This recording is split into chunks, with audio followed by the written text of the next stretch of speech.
South இந்தியாவிலேருந்து டெல்லிக்கு போன ஒரு best kick boxer. Sticking on his daytime. It's a bad line till he gets his arms down. புரிஞ்சுக்க மாட்டேங்கிறா. இங்க பாரு அமுதா, நீதான் வேணும்னு அவங்க கிட்ட சண்டையை வளர்த்த. நீங்களும் தானே பாத்துக்கிட்டு இருந்தீங்க. நானா சண்டை வளர்த்த? அவ என்னன்னு சொன்னான்னு அண்ணி தானே கேட்டாங்க. கேட்டுட்டு என் மேல இப்படி அபண்டமா பழி போடாதீங்க. ஓ, புரிஞ்சு போச்சு. எனக்கு நல்லா புரிஞ்சு போச்சு. அண்ணா ஓங்கின கையோட என்ன அடிக்காம நின்னுட்டார்ல. என்ன அடிச்சுட்டா உங்களுக்கு சந்தோஷமா இருக்கும் அதானே? என்ன அமுதா பேசுற நீ? 2 பேரும் எப்படி சண்டை போட்டீங்கன்னு உனக்கு ஞாபகம் இருக்கா? நீ சண்டை போட்டதை பார்த்து எனக்கு அப்படியே உடம்பெல்லாம் பதறிடுச்சுன்னு சொன்னா நீ எதிர்த்து பேசிட்டு இருக்க. ஆமா, இப்ப நான் எது பேசினாலும் ஏதேதோ பேசுற மாதிரி தான் இருக்கும்.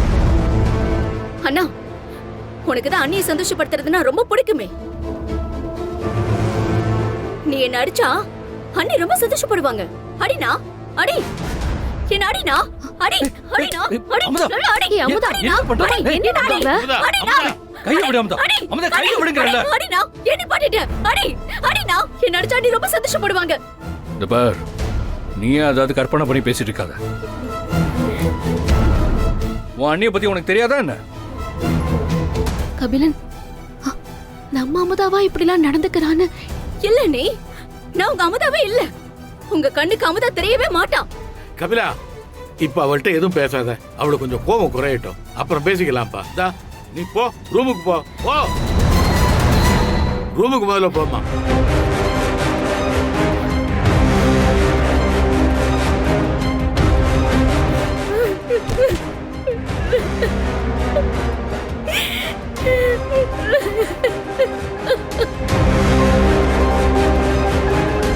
அவளை விடுங்க பிடிச்சா.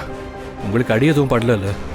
இல்ல கபிலன், அமுதா ஏதோ கோவத்துல தள்ளி விட்டுட்டான்.